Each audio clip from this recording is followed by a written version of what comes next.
Entropy and Enthusiasm. Everything happens from enthusiasm. Enthusiasm is of God. It means, it's from Greek, enthusios, something like that, where it's like the God within, something like that. So enthusiasm is the God within, but we need to cultivate enthusiasm and a life purpose and a sense of purpose in order to survive. Entropy is all around us all the time. There's like movement towards disorder and chaos, and we have to fight like hell. Or like Bob Dylan says, you're either busy being born or you're busy dying. So you got to get busy being born. And so how do we do that? Well, we know all the cliches.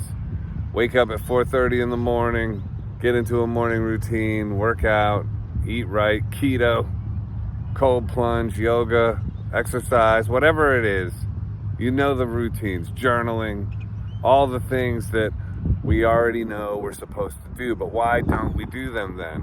What seems to be the problem? And then getting to your desk and working diligently for hours and hours and hours towards your dream. It's all simple.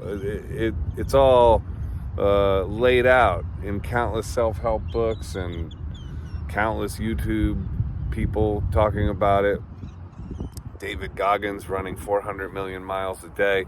But how come we can't even get out and, consistently do what we know we're supposed to do?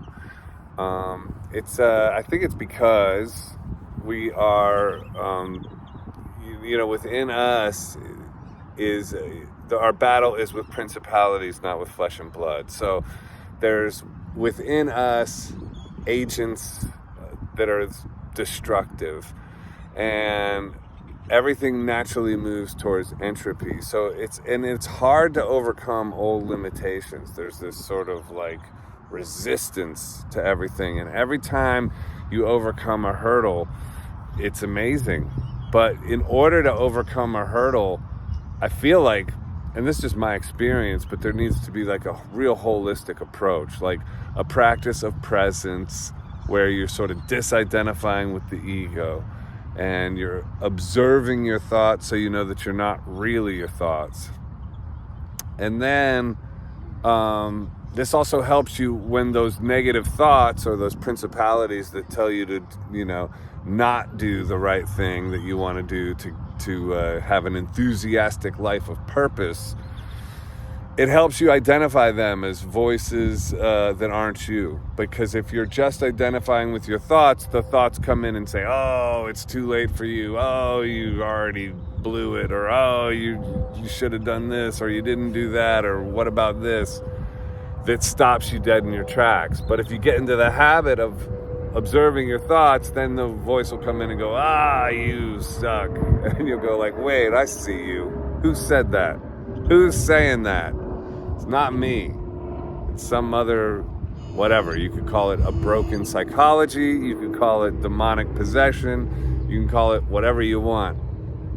But you get used to observing it, so you get into the habit of knowing that it is not you. So a practice of presence is really, really huge.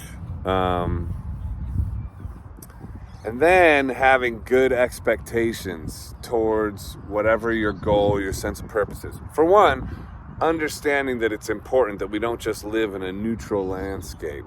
We're either busy being born or we're busy dying is true. If we just like kick back and lay back, everything's moving towards disorder and chaos. So we have to work towards it not being that way. But having realistic expectations. This is kind of like that book, Atomic Habits, about just like change your habits little by little by little every day. It's the little improvements that really add up over time.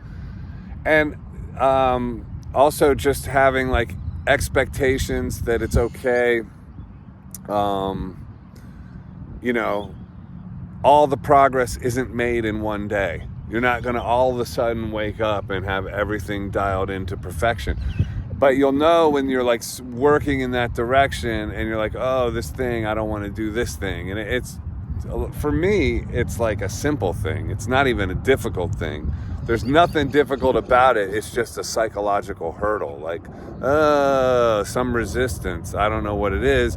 And then I managed to do it.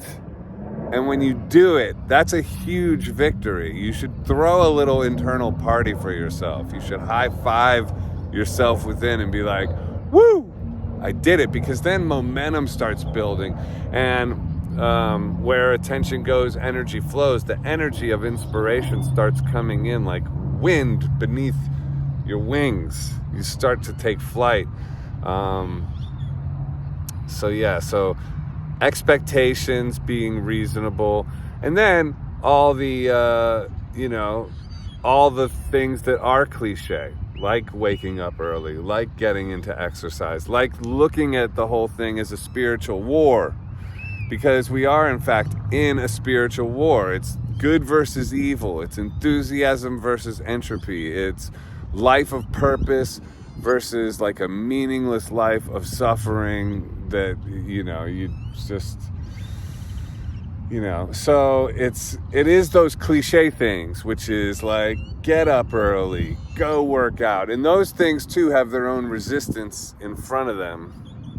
But I find for me, those things tend to be easier, and it's the work stuff that tends to be more difficult.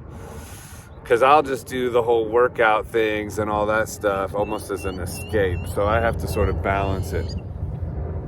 But yeah, so do the cliche things, the dietary stuff. Look at it like a holistic warrior thing, like you're an athlete in training for a life of purpose.